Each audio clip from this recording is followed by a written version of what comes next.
Bienvenue dans le podcast de la Petite Balle Blanche, dernier épisode de notre 3e saison, alors que le 12e mois de 2022 est entamé et donc Noël approche. Les saisons sont toutes terminées et même si certaines ont recommencé, on va prendre le temps de souffler avant de s'enthousiasmer de nouveau avec les belles échéances de 2023. 9 majeurs, des tournois premium sur le PGA, des Rolex Series, plus d'argent sur le LPGA, une Solheim Cup et une Ryder Cup. Je suis Lionel Baucher et je suis ravi de retrouver mes compagnons du jour, Cyril Le Gouern, salut Caribou. Allô la gang. Olivier Perron, salut Olivier. Salut Lionel, salut les amis. Durvan Bonny, salut Gugu. Salut tout le monde, bonjour. Et le retour de notre consultante préférée, Marion Ricordo. Salut Marion. Salut Lionel, salut à tous. Alors, qui dit fin d'année et arrivée des fêtes, nous avons concocté un menu de circonstances avec le bilan de la team sur le golf professionnel essentiellement en 2022. Pour faire suite à notre pronostic sur l'équipe européenne à Rome l'an prochain, nous livrerons cette fois celui de l'équipe de Zach Johnson. Et pour conclure cet épisode, les idées cadeaux des chroniqueurs pour savoir quoi déposer au pied du sapin.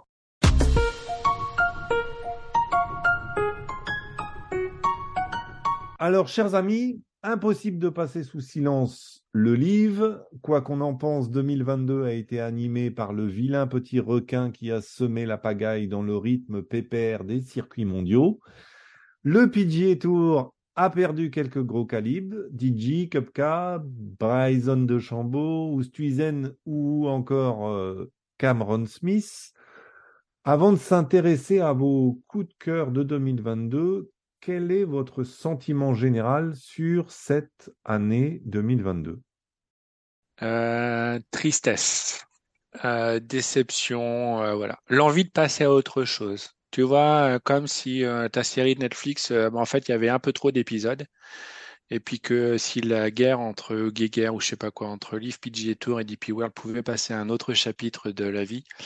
Voilà. Et quand on voit les dernières news qui tombent, ça va malheureusement pas être le cas. Donc voilà. Donc un sentiment de découverte avec la création d'un nouveau tour, plein de thunes. Le sentiment de déception parce que le PGA Tour et le DP World Tour répondent toujours en parlant sur la thune et donc l'aspect sportif qui semble s'éloigner au fur et à mesure, juste pour pour une question d'ego.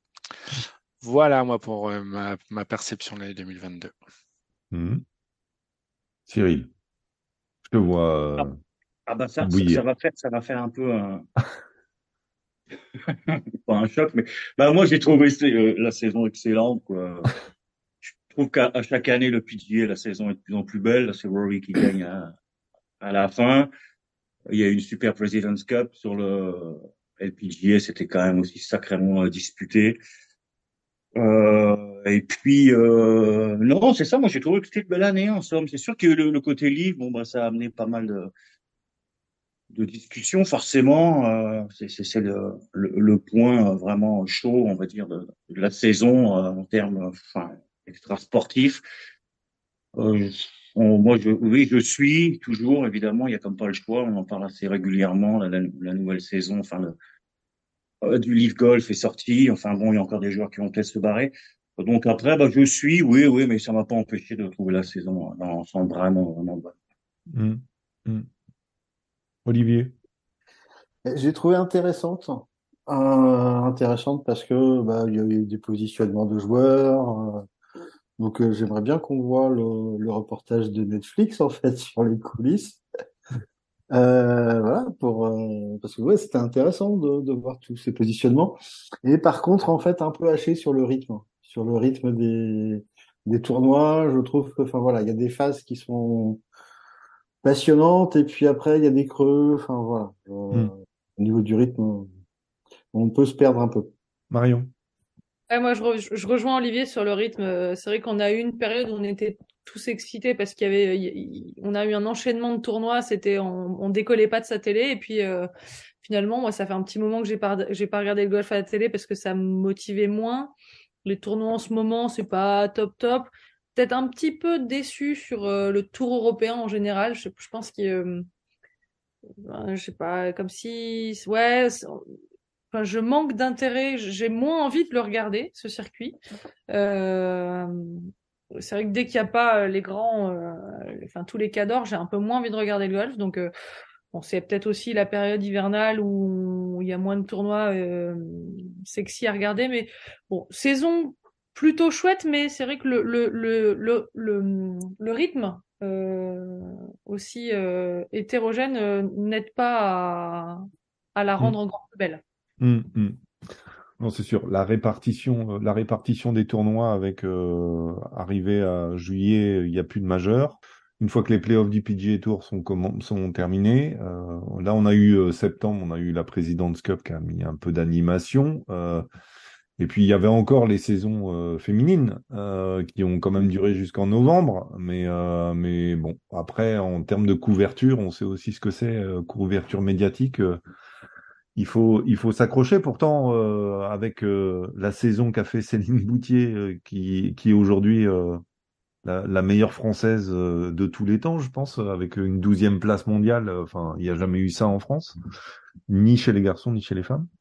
Mais c'est vrai que malheureusement, elle souffre du manque de médiatisation, parce que même des tournois sur le LPGA, enfin, quand on voit que l'Open de France féminin n'a même pas été diffusé par aucune chaîne, quoi. Donc c'est quand même un peu triste. Alors, on va revenir justement sur vos moments préférés, le podium de vos moments préférés. Podium, voilà, les 3, 4 moments qui vous ont où vous êtes emballé, quelle que soit la raison pour laquelle vous vous êtes emballé ou les raisons. Je vais partir en sens inverse. Je vais commencer avec Marion. Alors, meilleur moment de l'année, ça a été la victoire de Cameron Smith au British. Je l'attendais, ce petit joueur, et puis au British, c'était beau. Alors, si mes souvenirs sont bons, il a dû battre Rory. Voilà, voilà, Cam, il avait besoin d'en gagner un. C'était son moment, c'était cool. Ça m'a fait bien plaisir. Ensuite, la victoire de Fitzpatrick à l'US Open. Je pense que je suis un petit peu orientée pas anti-américain, c'est pas ça, mais reste du monde, hein, on va dire ça comme ça. Ça, c'était pareil, une belle victoire parce que bah c'est pas forcément le joueur qu'on attend le plus à l'US et du coup c'était assez excitant. Et en troisième, alors pour comprendre, il faudra réécouter les podcasts précédents, mais mon troisième moment préféré, ça a été la victoire de l'Europe en Ryder Cup cette année, hein, évidemment. Donc pour tous ceux qui ne comprennent pas la blague, je vous invite à écouter les podcasts précédents et vous comprendrez pourquoi je suis très heureuse de cette victoire. Voilà. Et zut, je l'avais noté. Ah, j'ai travaillé mon sujet, hein. Voilà. Et Voilà. le premier à nous sortir le numéro de l'épisode concerné se verra offrir une boîte de balles. Voilà. Olivier. Donc, sur les 3 moments que je retiens de l'année, il y a le British Hmm. avec voilà, le finish entre Cameron Smith et puis McIlroy. Hmm. McIlroy qui passe quand même à 2 fois 3 centimètres de gagner. Hmm. Et puis sa finale de FedEx, la finale Ouais. de la FedEx où il revient un peu de nulle part. Hmm. Et puis le troisième moment qui m'a marqué en fait dans l'année, c'est pas un tournoi officiel en fait, c'est une partie d'entraînement. C'est la partie d'entraînement avant le British entre Rory et Tiger Woods, qui ont joué au Balbunion Golf Club, donc qui préparait le British pendant le Scottish, ce qui avait énervé Gugu en fait que Rory ne joue pas le Scottish. Mais voilà, cette partie-là d'entraînement, elle a été importante pour moi parce que c'est un peu la passation de pouvoir en fait entre Tiger Woods et Rory. J'ai l'impression que dans cette partie, Tiger Woods lui a dit bon bah ça y est, maintenant c'est toi le chef, c'est toi qui joues, puisque moi je joue beaucoup moins. Hmm. Donc ben voilà, la place est chaude, elle est pour toi. Et puis, une fois que Rory était persuadé que c'était vraiment lui le chef du golf, en fait, après toutes ces déclarations un peu, enfin, pas au sujet du livre, Mm. une fois que Tiger Woods lui a donné les clés, il s'en est servi et puis il a tout gagné, quoi. Et pour moi, ce moment, cette partie-là, symbolise un peu, ouais, cette passation de pouvoir. Tiens. Cyril. Bah, alors moi j'ai hésité parce que comme je sais pas si c'est la saison en 2021-22 ou l'année calendaire en 2022, j'ai hésité en numéro un entre la victoire de Chase Reavie au Barracuda et Kokrak au Houston Open. Mais Kokrak c'est novembre 2021. Fait que finalement j'ai choisi non moi c'est la President's Cup, mon événement de l'année, car je trouve que ça a été tellement fabuleux, enfin plein de belles découvertes.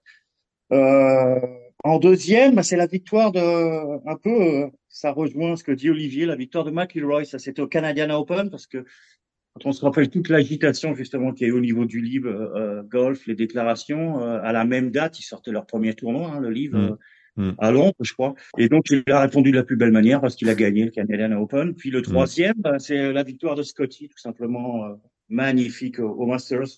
Et puis le dimanche de McIlroy aussi. Gugu. Eh ben, dans l'ordre, le Masters avec Scotty Scheffler, Mm. déjà tiqué. En deux, l'US Open avec Fitzpatrick, déjà tiqué.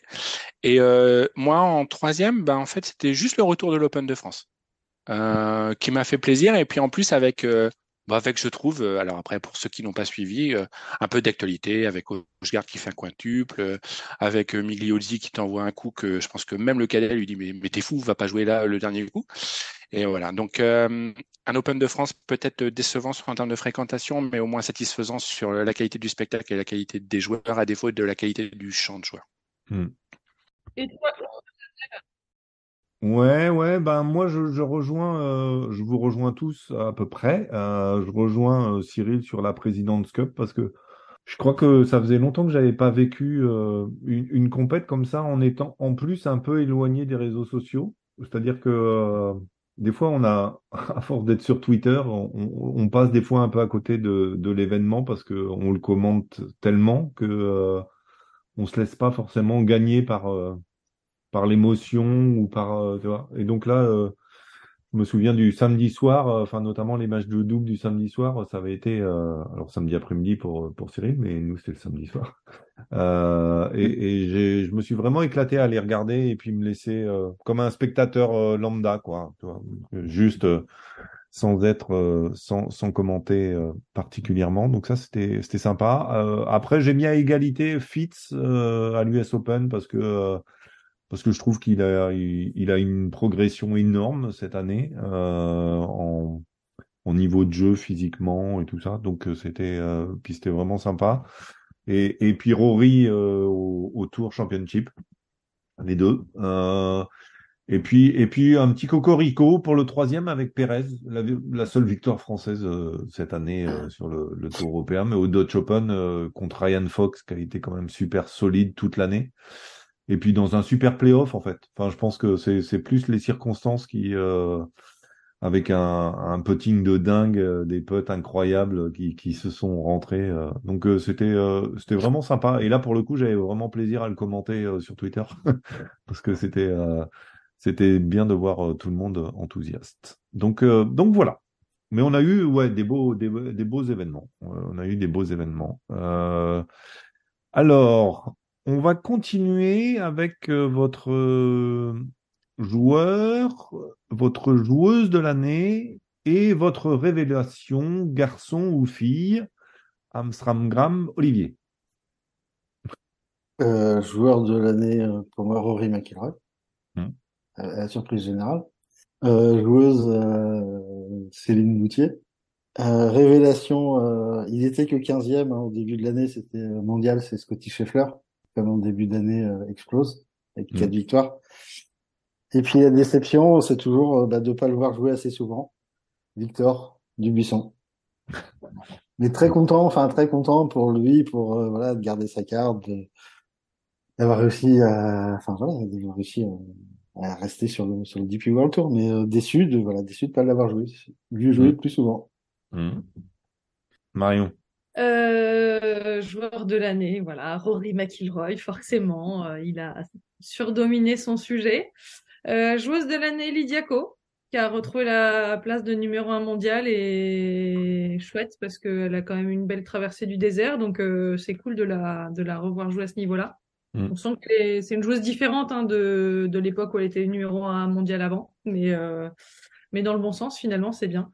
Et la révélation, Lynn Grant, la joueuse suédoise, qui nous a fait une saison sur le circuit européen qui était démente, qui a été à la hauteur, qui a surdominé son sujet, un peu gênée par Maya Stark, hein, qui lui a fait un peu concurrence, mais non, elle a quand même fini par gagner. Elles ont, disons, dominé toutes les deux le circuit européen. Mais Lynn Grant, ouais, vraiment impressionnante et joueuse super agréable à avoir joué. Et la déception, c'est en lien avec mon moment préféré.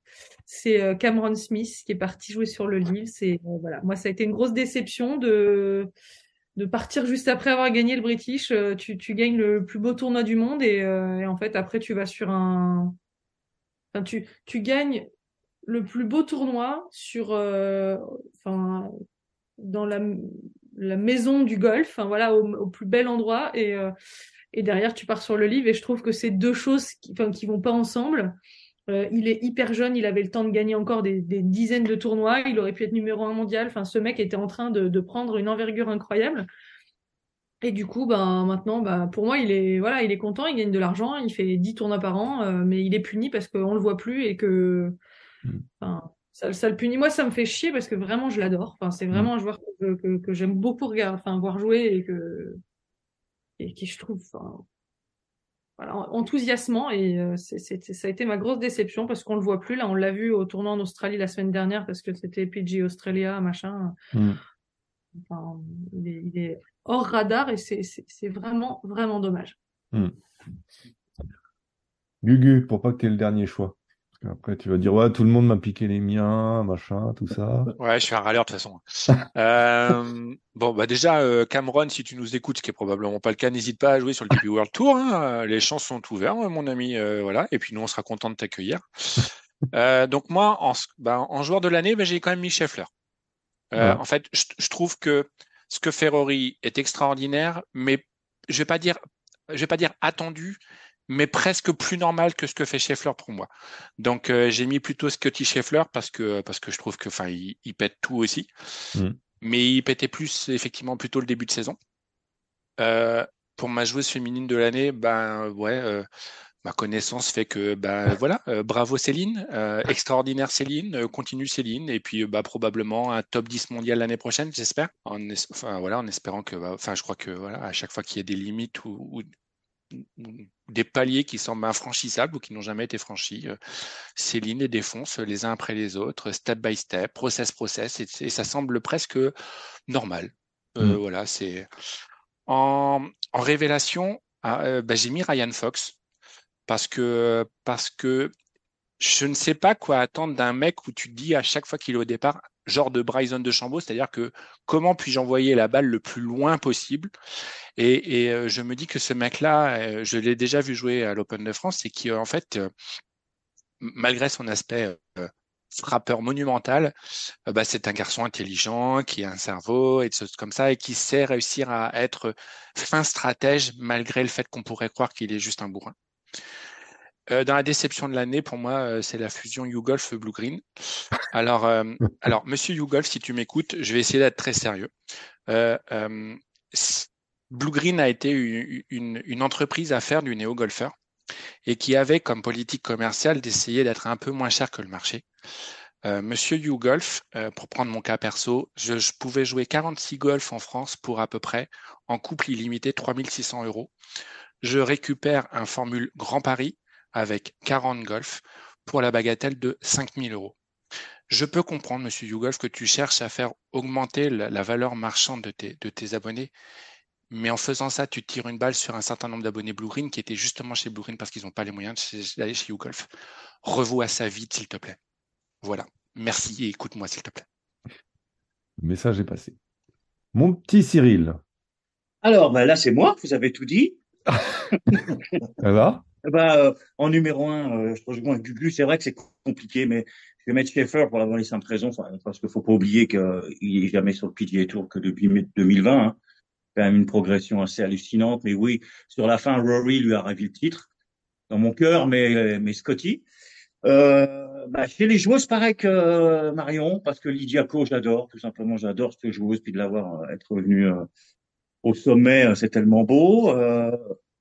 Après, je dirais, j'ai oublié, c'était quoi après La avant la révélation. déception? La La révélation, hein. révélation. Ouais. Voilà, la révélation, ça c'est compliqué parce que si on prend en ce moment, c'est Tom Kim, clairement. Mais si on prend le début de saison, c'est Cameron Young, Mm. l'Américain, qui mérite vraiment une victoire, qui a fait une méchante belle saison, première saison, à son pilier. Puis ma déception, je rejoins encore Marion, c'est Cam Smith. Tout Mm. simplement parce que elle disait qu'il était effectivement, il pourrait être numéro 1 mondial même. Hein, quand on regarde, il prend quand même des Open, de Players. Il gagne encore là. Il a aussi, si les points mondiaux étaient distribués, il gagne 2 fois sur le livre. Mais bon, ça, justement, je pense qu'il serait numéro 1 mondial. Mm. Donc moi, ça me fait chier aussi parce que c'est un joueur que c'est pas par rapport à sa coupe de cheveux, mais que j'adore. Donc de le voir partir, je trouve ça décevant. Voilà. Ouais. Je conclue Bon un alors, peu le bon bilan. alors, je te dis pas quand t'es le sixième, t'as plus rien à dire, quoi, parce que tout le monde a tout piqué là, c'est sûr. Alors moi, je change juste l'ordre. Non, moi, je rejoins Scheffler aussi parce que le Masters, voilà, rien que ça. Et puis quatre victoires à ce moment-là, même si je suis super content de la fin de McIlroy, mais je pense que même si McIlroy a été super bon au Tour Championship, Scheffler, il lâche le truc quand même. Enfin, il l'avait pour lui, mais voilà, joueuse de l'année, moi j'ai pris Lynn Grant, qui était dans la révélation, mais je trouve que la saison, parce que Lydia Ko, elle fait un super, enfin elle a été régulière toute la saison, mais Lynn Grant, elle a fait que 6 ou 7 tournois sur le LPGA, elle est rentrée dans la finale du CME quand même. Elle l'a pas joué parce qu'elle voulait se préparer pour la finale du circuit européen. Mais avec le peu de tournois qu'elle a fait, elle gagne en Suède le tournoi qui était à la fois aux hommes et aux femmes, en mettant une volée à tout le monde. Enfin bon, et puis elle est super, super sympathique et super agréable à regarder et jouer. Révélation, Tom Kim, moi il m'a éclaté ce garçon, notamment à la President's Cup, mais quand même 2 victoires, je crois, non? Si je dis pas de bêtises, monsieur le commissionneur. 2 victoires sur le PGA Tour. Donc c'est bien. Et puis ma déception, Rory à The Open. Parce que voilà, je trouve que c'était le 150e The Open à Saint Andrews et que enfin voilà, il fait 36 putts au dernier tour, quoi. Donc c'est triste. Dommage, même si Cameron Smith a mérité la victoire, c'est pas le problème. Mais je trouve que voilà, c'est ce qu'il a manqué à Rory quand même s'il a gagné les points, il lui manque quand même encore un majeur. Enfin voilà, j'espère qu'il l'aura en 2023.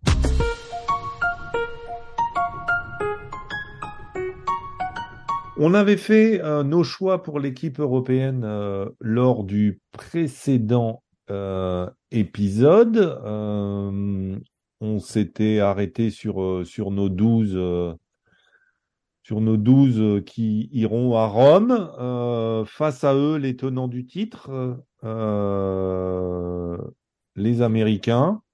Alors, on l'a dit, si on n'est pas encore sûr que côté européen, ceux qui partent sur le livre ne pourront pas intégrer l'équipe européenne, a priori, côté américain, faut pas compter dessus. Donc, exit certains qui étaient là à la précédente Ryder Cup, donc DJ, Koepka, DeChambeau. Mais bon, on a vu que ils ont quand même du lourd, les Américains, ils ont quand même de la matière. On sait que l'équipe américaine, elle a joué la President's Cup. Dedans, il y avait Scheffler, Thomas, Cantlay, Schauffele, Finau, Morikawa, Young, Burns, Homa, Spieth, Horschel et Kistner. Quelle est votre équipe à vous? Allez, vas-y, commence Cyril. Effectivement, dans ceux qui étaient là à la President's Cup, je pense que les mêmes vont repartir. Le cas de Steve, c'est sûr qu'actuellement, ça pourrait être qu'un Pix parce que, enfin, du capitaine Zach Johnson, parce que il n'est pas dans les points déjà, puis le niveau, c'est un peu en dents de scie, mais bon, il reste pas mal de temps à jouer. Après, l'association avec Thomas, ça va tellement jouer que je pense que c'est un incontournable. Il sera dans l'équipe, Jordan. Donc moi, je virais quand même Kisner parce que il a pas été terrible malgré que ce soit un super joueur de match play. Hein. Il perd le WGC contre Scottie Scheffler en finale. Je pense que il va se faire éjecter au profit d'un Zalatoris qui revient d'ailleurs au mois de janvier pour le Century. Donc on va voir physiquement s'il est remis de sa grosse blessure. Et puis qui c'est qui manque dans la liste? Je Il virais y avait également Orchel, Orchel, non. Ouais. Orchel, non. Déjà, bon, c'est personnel, mais j'ai jamais aimé le personnage, le joueur. Donc je verrais plus Cameron Young. Cameron Young était là? Oui, hein. Ouais. Ouais, Cameron Young était là. Sam Burns aussi. Mm. C'est bien d'avoir pris des notes, le gars. Le retour d'un Burger, probablement. Moi, j'aime bien Burger en match play. D'accord. Ouais, c'est ça. Qui était à la Ryder Cup d'ailleurs, mais Et qui qui était était à la pas. Ryder Cup. Ouais, Ouais, ouais. d'accord. Donc voilà. Donc les mêmes, sauf à la place d'Orchel et Kistner, tu mets Zalatoris et C'est Berger. ça. D'accord. Ouais. Marion, Moi, je vous l'annonce, je l'ai noté, hein, du coup, c'est plus facile. vas-y. Scheffler, Zalatoris, Thomas, Morikawa, Schauffele, Cantlay, Spieth, Homa, Hmm. Orchel, Finau, Burns et Kim. Qui est Tom coréen? Tom Kim? Hmm. Pas américain? Non. Non. Pas encore, ça peut changer. T'inquiète pas, on l'associera Voilà, c'est avec la révélation de Corey. l'année. Eh, mais On alors, l'associera attends, avec Corey Connors en double. Il n'y a pas de alors, tu problème. vois, il faut toujours que j'en fasse une. Mais en fait, c'est marrant parce que C'est la période du mercato, c'est pour ça. Ça peut changer. oh, je suis trop imbibée, c'est pour ça. Non, mais en plus, tu peux être trompé parce que si jamais tu as regardé un peu le tournoi qui est en ce moment, le Hero World Cup, ils ont écrit Tom Kim 2 ou 3 fois américain, quoi. Non, mais en plus, tu sais, Mais mais donc, c'est parce que je suis restée sur les images de la President's Cup avec ce mec. Non, c'était la President's Cup? Ouais. Enfin, je veux dire, il n'a pas une attitude de Coréen sur le parcours. Bah non. Non, c'est C'est ça, pour c'est quand il fait son pote de fou et qui. Attends, il fait. Ouais. Enfin, voilà, le mec, il est à l'américaine totale et du coup, bah, je sais pas, voilà, bon, bah voilà, Bon. il fallait que j'en fasse Bon. une, elle est faite. Bon, après la Ryder Cup 2021, il y aura Tom Kim pour 2023. Voilà. Puis et d'ici là, il va peut-être changer de nationalité, donc déconnez pas les mecs, hein, ça pourrait Ouais, arriver. c'est ça, ça se trouve. Non, et en plus, je trouvais ça bizarre que sur la liste, j'ai dit à Ini en plus tout à l'heure, je lui ai dit, il a pas répondu. Non. Je lui ai dit, mais c'est bizarre, je vois pas Tom Kim sur la liste des joueurs américains. Il a pas remarqué non plus, hein, donc Ouais. du coup, je suis pas toute seule dans mon. Du coup, il faut que je m'en retrouve un. Et ben, C'est tu chaud, peux- l'expertise. Je suis sûr qu'il y Tu aura peux mettre bien. Dustin Johnson? Il y aura Dustin bien- Johnson? Non, parce que j'avais quand même eu le bon sens de virer tous les mecs du livre, voilà. Ouais. Non, parce que il y en a un sur lequel j'hésitais, c'était Warner. Livre. Mais il est parti sur le livre. Il est sur le livre. Alors là, j'ai pas fait gaffe. Chase Avec Rivi, Michael Kim. Chase Rivi, Kokrak, Non, de Michael Chambeau. Kim. Non. Michael Qu'est-ce que- Kim, il est américain. Non, mais vous m'embêtez là. Si vous Kim. Il y a Tiger Woods, si tu veux. Eh ben peut-être. Tu sais quoi? Joker. Petit gros Joker. Voilà. Non. Après, bah, c'est parce qu'il y a Kistner, mais je suis moins fan. Enfin, le mec, il est un peu. Ouais. Un peu... Non. Eh ben, tu sais quoi? Ils partiront à 11 et comme ça, ils perdront, ce sera mieux. Voilà. Comme ça, ils vont peut-être perdre. Voilà, ils seront que 11 et puis ils perdront. C'est Et puis tout. Tuck, ça sera bien fait pour eux. Voilà. Comme cette année, comme en 2022. Ils avaient qu'à pas sélectionner des Coréens, ces couillons-là, quoi. Hein. C'est ça. Bon, voilà. Allez, Olivier. Alors, Non, ouais, la liste. Diaco. Ah non. Céline Boutier. Non, Scheffler, Zalatoris, Thomas, Young, Morikawa, Schauffele, Cantlay, Spieth, Finau, Burns, Max Homa aussi. Ouais. Et puis, il y en a un qui est bien dans le classement, là, c'est Keegan Bradley. Mm. Je pense qu'il peut être là. Bah, il en a fait Il en a fait 2. Il était au moins à Ah ouais. Medina, je me souviens, je pense. Parce qu'à Medina, il jouait avec Mickelson. D'accord. Gugu, toi?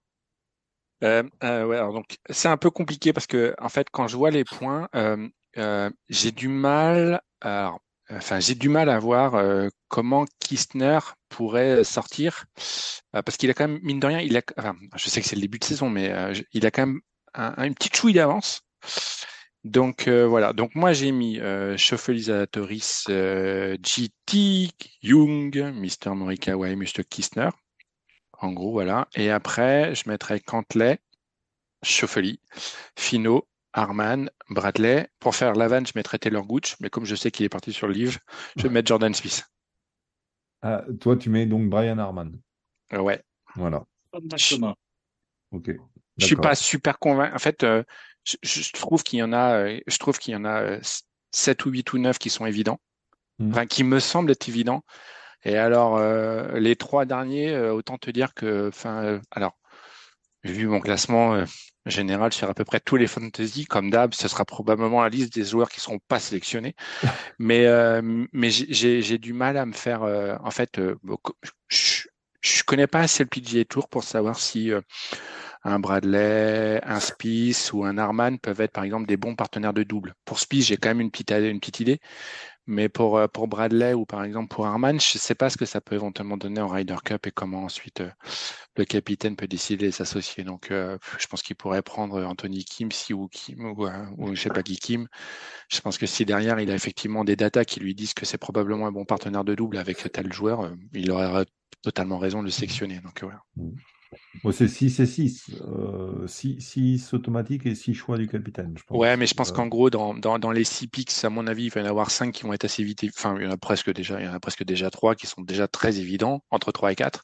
Voilà, vu que le 5e, c'est Dustin Johnson qui est indiqué sur le site web, bon, on se doute qu'il participera pas, sauf voilà. Mais après, voilà, donc après, je pense que les 4 ou 5 vont être assez vite. Et après, je pense que la liste de ses choix, à mon avis, ça va être. Je sais pas comment est-ce qu'il peut la faire. Est-ce qu'il va aller voir chacun des 5 ou des 6 qui sont sélectionnés en disant t'aimerais bien jouer avec qui en double? Ouais, je pense pas. Mais Je sais pas. Imagine je pense que que ça se Justin voit Tom. plutôt avec les capitaines et tout ça. Parce que, avec Tiger, d'ailleurs, il n'est pas vice-capitaine, il n'a pas été choisi? Non? Je Bah, dis une faudra bêtise, qu'il. peut-être. Ouais. Bon, T'imagines ben, Justin Thomas qui dit qu'il veut jouer en pairing avec Patrick Reed?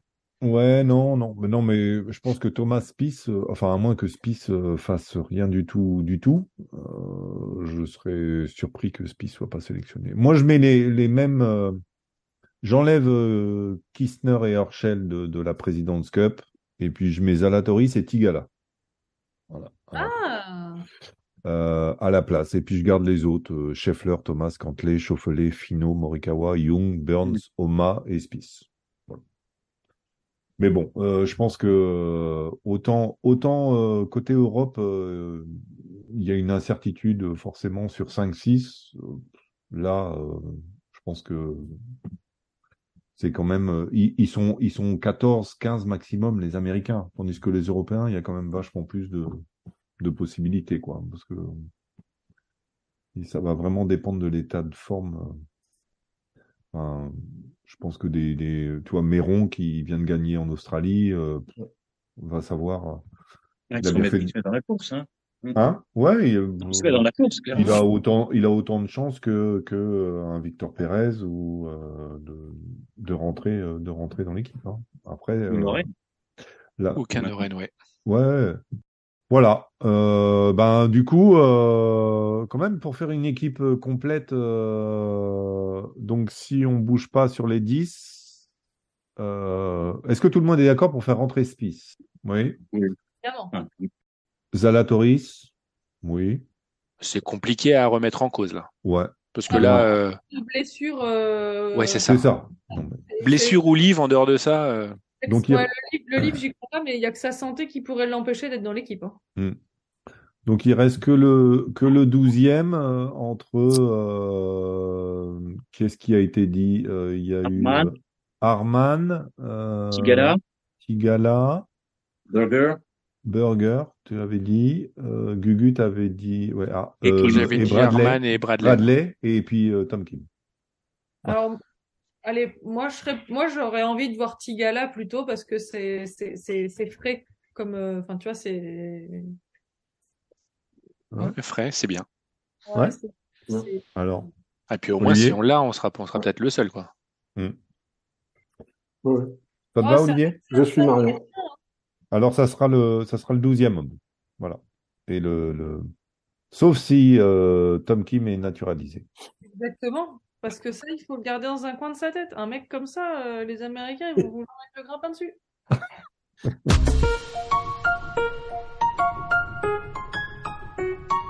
Merry Christmas. Ho, ho, ho, ho, ho, ho. Eh ben, on va conclure avec, avec Noël. Noël, c'est dans quelques jours. C'est l'occasion forcément de faire plaisir à ses proches qui sont amateurs de la petite balle blanche. Donc, les amis, qu'est-ce que vous mettriez au pied du sapin, dans la hotte du Père Noël pour être déposé le 24 décembre au soir ou le 25 au matin? Mon petit Cyril, qu'est-ce que tu mettrais bien dans la hotte du Père Noël pour tes copains golfeurs et tes copines? Oh, bah, je vais y aller assez simple. J'ai vu passer là, récemment là, sur pas mal de profils Twitter, dont Adrien Toubiana. C'est le livre de Raphaël Jacquelin. En tant que Français, au pire, vous l'achetez pour vous, quoi. On a le droit de se faire des cadeaux. Donc, c'est ça, j'irai avec le livre de Jacquelin, un peu sur sa carrière C'est en Jacquelin tant que ou grand Thomas Avray? golfeur. T'es Pardon? sûr, c'est Jacquelin C'est ou Avray. c'est Grégory Avray? C'est à vrai. Non, et je Ah, crois que c'est c'est vrai? Jacquelin aussi. Ouais, Mais Jacquelin aussi, je crois que Jacquelin aussi, non? Il me semble. d'accord. Ah, ah. J'ai pris Peut- que des bonnes notes. eh, Une bourde à la Marion, dis donc. Elle est jolie celle-là aussi, si elle est bonne. Oui, hein, c'est un beau podcast de Noël, ça, avec plein de bullshit dedans. Ils ont attaqué le vin chaud un peu trop tôt, cela, dis donc. Dire qu'il y en a qui disent qu'on n'est pas professionnel, franchement. C'est bon, on teste on tiens, teste les- on va encore se faire appeler les blogueurs. Ah, tu vas voir, ça va être ça encore. Oui, c'est un vrai, autant pour Allez, moi, oui, vas-y. ma vie sur les greens, hein, c'est un Allez, vrai. Hein. allez, vas-y, tu le refais? Peut-être que Jacqueline, du coup, va faire un livre. Hein. Allez, Raphaël, fais-nous un livre. D'accord. Bon. Il est pas en précommande. Tu pourras mettre ça sur Twitter juste pour Ah, rigoler, ce petit passage-là. Euh, c'est Bon, bien. bah ouais, moi je C'est vais y bien. aller simple, donc j'irai avec tout simplement le livre de Grégory Avray. J'ai vu ça passer pas mal sur les réseaux Twitter. Donc, bah, on peut aussi se faire un cadeau, hein, c'est pas défendu, donc je le conseille. Donc, le livre de Monsieur Grégory Avray. Et d'ailleurs, Raphaël Jacquelin, si tu nous écoutes, ce serait bien que tu fasses un livre. Ah, je laisse tout. C'est promis, je laisse tout. Ouais, laisse le truc d'avance, pas. Mais on laisse aussi Siwoo Kim, Tom Kim et Ah oui, oui, Super bah Kim. oui. Hein. Ouais, Ouais, ouais. ouais, Je ouais, coupe ouais. rien, comme ça me fera moins Soit de tu boulot. coupes rigoler. tout, soit tu coupes rien. Hein. C'est ça. Ok. Est-ce que tu as un autre joueur Il y a un livre sur la pêche par Victor Dubuisson, je crois. Mais bon, comme c'est un spécial golf, on n'en parlera pas. Euh, Bon, d'accord. Merci, merci Cyril. Olivier. Non, un objet indispensable en fait sur un parcours. un- La flasque à birdie. Ah, d'accord. La place. Je croyais que tu allais dire une épuisette pour les balles. Non, non. Non, j'avais pensé à un relève pitch pour certains, mais bon, ils sont pas. C'est vrai. Mais bon, on n'en a pas parmi les auditeurs. Il n'y a pas de gens qui ont besoin d'un relève pitch. Tout le monde relève ses Oui, pitchs sur les greens. Tous c'est les ça. auditeurs de la petite balle blanche. C'est clair. Mais non, mais sinon, ouais, une flasque à birdie avec un whisky écossais. C'est ça. Voilà. Eh Ouais, ben, parce qu'on est optimiste. Optimiste, ça va. c'est important. Voilà. Marion. Bon, moi, Qu'est-ce qu'il y a? Hein? j'en ai plusieurs des idées. Ah bah vas-y, vas-y. Donc, le premier, c'est un petit classique, mais ça fait jamais de mal. On peut offrir un petit carnet de cours de golf à des gens qui en ont besoin, hein, voilà, parce que on en connaît des gens qui en ont besoin. On peut leur offrir un petit cadeau comme ça. On n'est pas obligé d'offrir 25 leçons, hein, mais 3-4, c'est sympatoche. Ouais. Dans un côté aussi commercial, mais qui va se diriger vers le Pro Shop, j'ai découvert cette année et je vous conseille d'aller voir sur leur site internet. C'est la marque Lady, c'est des couvre-bois qui sont super originaux, super sympas. C'est une marque, enfin c'est des produits qui sont made in France. Qui sont basés au Pays Basque. Ils sont adorables. Ils proposent des produits très sympas, très jeunes, très tendance. C'est un peu ambiance surf. Ils n'ont pas que les couvre-bois Lady, mais en tout cas, c'est ça dont je voulais vous parler aujourd'hui. Comment ça s'écrit? Layday. Lady. Et on avait même fait un concours sur la petite balle blanche, parce qu'on les avait interviewés. Et on avait fait gagner des couvre-bois. Et il y en a un qui peut bien en parler, parce que le vainqueur c'était au moment de l'US Open, je crois. Du Master. Du Masters ou du PGA Championship. Au moment enfin bref, fallait deviner le vainqueur et le score. Et le plus proche, c'était Monsieur Olivier Perron, qui est ici même. Et donc, il a gagné. Tu les as, les couvre-bois, Lady? Ouais. Non, très, très joli, très coloré, très pratique. Non, super idée, Marion. Et puis Made in France, alors voilà, moi je la connais depuis un peu moins longtemps. Je la propose au Pro Shop à Etretat depuis quelques temps, et c'est vrai que c'est des produits qui plaisent, c'est différent, c'est voilà, c'est très sympa. Et en fait, quand on a des Français qui se bougent les fesses et qui font des produits comme ça vaut le coup de les encourager. Donc n'hésitez pas à aller sur les réseaux sociaux ou sur leur site internet. Voilà, Lady, ladyshop.com. Ladyshop.com, voilà, ils proposent plein de choses vraiment, vraiment sympas et originales qui sont des petits cadeaux avec des budgets très variés. Ça va du couvre-bois au sac de golf, la serviette, enfin, il y a plein d'accessoires. Donc ça, c'est plutôt sympa. Et la dernière chose que je voulais vous proposer, alors au départ, c'était un truc qui ne coûtait rien que je voulais vous proposer, mais comme c'est sur l'ordinateur, vous pouvez en profiter pour offrir une télé connectée qui donne accès à YouTube. Comme ça, c'est un vrai gros cadeau. Non, en fait, c'est quelque chose que Inigo m'a fait découvrir aussi. Ce sont des vidéos qui sont disponibles sur YouTube, filmées par un groupe qui s'appelle No Laying Up. Et ça s'appelle Tourist Sauce. Et là, ils sont en train de sortir des épisodes sur la Scandinavie. Surtout sur la Suède. Enfin, c'est principalement sur la Suède.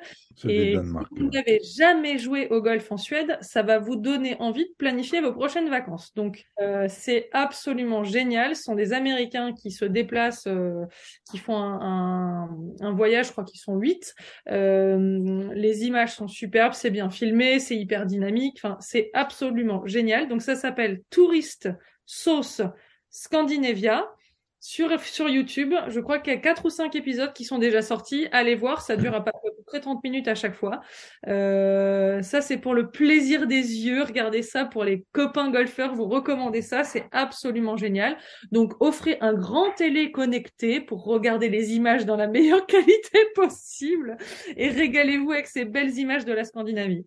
Et No Laying Up, c'est un compte Twitter qui cartonne depuis des années. Ouais. Et ouais, ils ont. C'est entre la Suède et le Danemark. Justement, je lisais leur histoire à eux de No Laying Up, des trois copains qui sont lancés dans un truc et qui en ont fait un vrai business en s'éclatant à jouer au golf et à proposer des images de golf. Et ils plein ont de. un podcast, en fait. Ouais, ils ont plein de choses. Gugu? À propos de téléconnecter, actuellement dans votre Darty Boulanger, une promo sur les magnifiques TCL 55, 65 et 75 C835, un magnifique écran QLED qui vous permet donc de bénéficier d'une totale luminosité malgré les pièces que vous avez qui peuvent être totalement lumineuses. C'est ce que nous avons acheté il y a quelques semaines. Bravo, merci TCL. Alors, autant nous, on n'a aucun sponsor, je me demande si Gugu, il n'est pas payé quand même. J'en ai rien du tout. Alors, parce que comme à chaque épisode, il arrive à nous placer une marque. Et attention, c'est parti, non pas pour une, non pas pour 2, mais 3 marques. C'est parti. Nous commençons par, si jamais tu ne t'es pas rendu compte, sache golfeur que tu passes à peu près les moitiés de tes coups sur un green. mon premier conseil, si tu peux, et s'il y en a un dans ta zone, un petit fitting putting. Nous avons quelques experts qui peuvent éventuellement t'aider à fortement progresser au golf. Et donc, bon, après, ils sont de tout type. Je ne citerai aucune marque ou aucun joueur, mais grosso modo, voilà, n'hésite pas à te renseigner parce qu'on est toujours à vouloir taper la balle un peu plus fort et toujours un peu plus loin, mais de temps en temps, gagner quelques coups au putting. Et la preuve, quand Rory fait 36 coups, 36 putts sur une journée, c'est une journée qui est vraiment pas bonne.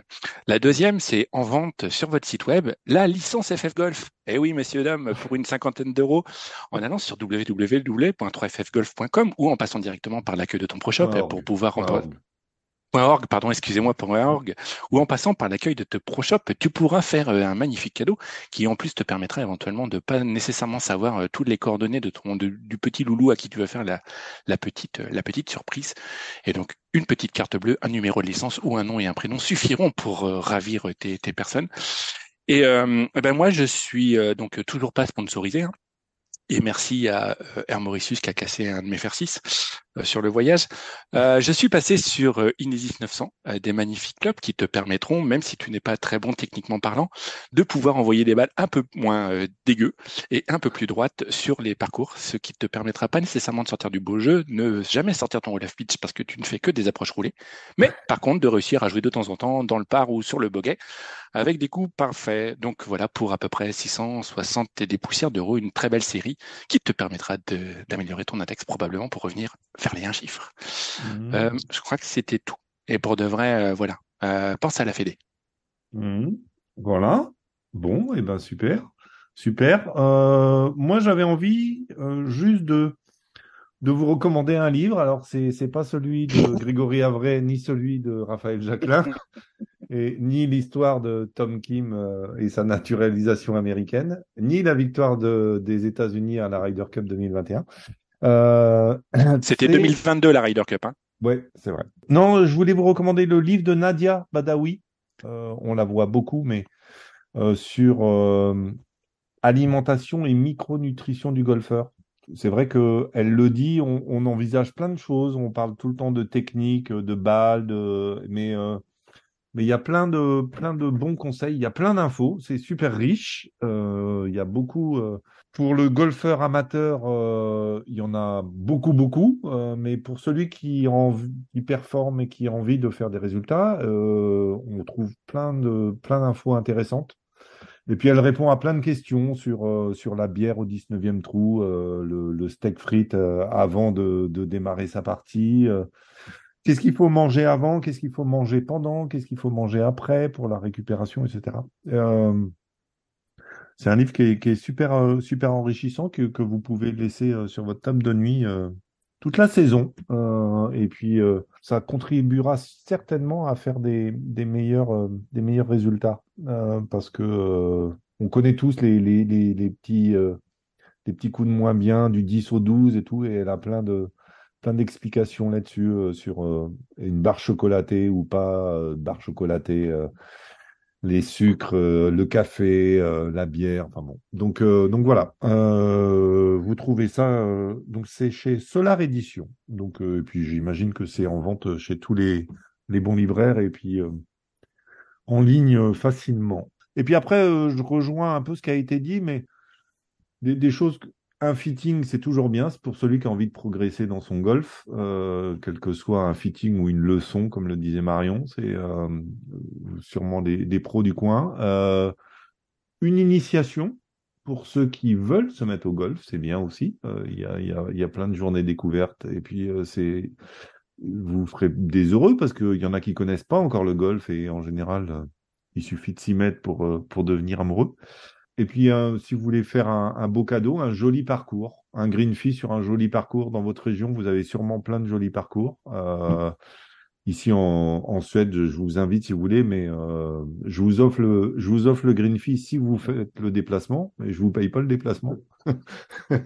Mais voilà, autour de chez vous, quel que soit le coin de France, vous trouverez des parcours. Et puis il y en a qui sont des fois un peu peut-être hors budget et ça peut être un joli cadeau d'offrir un parcours qu'on n'a pas l'occasion de faire tout le temps. L'histoire de se faire plaisir.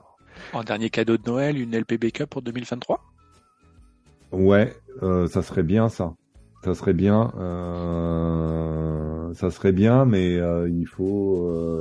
C'est plus compliqué quand on est loin à organiser. Ça serait bien, ouais. On en reparlera en 2023. C'est dans les objectifs ou les résolutions? Ouais, voilà. C'est dans le process. Et dans les objectifs d'en parler en janvier, du coup, ça deviendra une résolution. Oh, ça devient trop subtil. Tout le monde a tout ce qu'il faut pour Noël.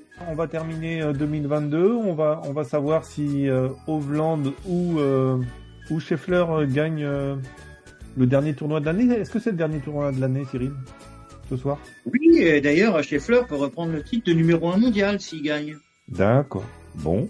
Merci à tous d'être venus. Merci Marion, content de t'avoir retrouvé parmi nous. On a une pensée pour Juju, Julien, qui nous manque. Julien, son quiz aussi. Ouais, son quiz aussi, ouais. Et puis merci Gugu, merci Caribou, merci Olivier. Passez une très belle fin d'année. Et puis rendez-vous en 2023, on va bien se refaire une nouvelle saison, non? Histoire de parler de la future President's Cup. Ouais, grave. Ouais, voilà. Et puis de la naturalisation de Tom Kim. Super. Voilà. Allez, à bientôt. Bon temps des fêtes. Bonne fête à tous. Bonne fête. Bonne fête, à bientôt.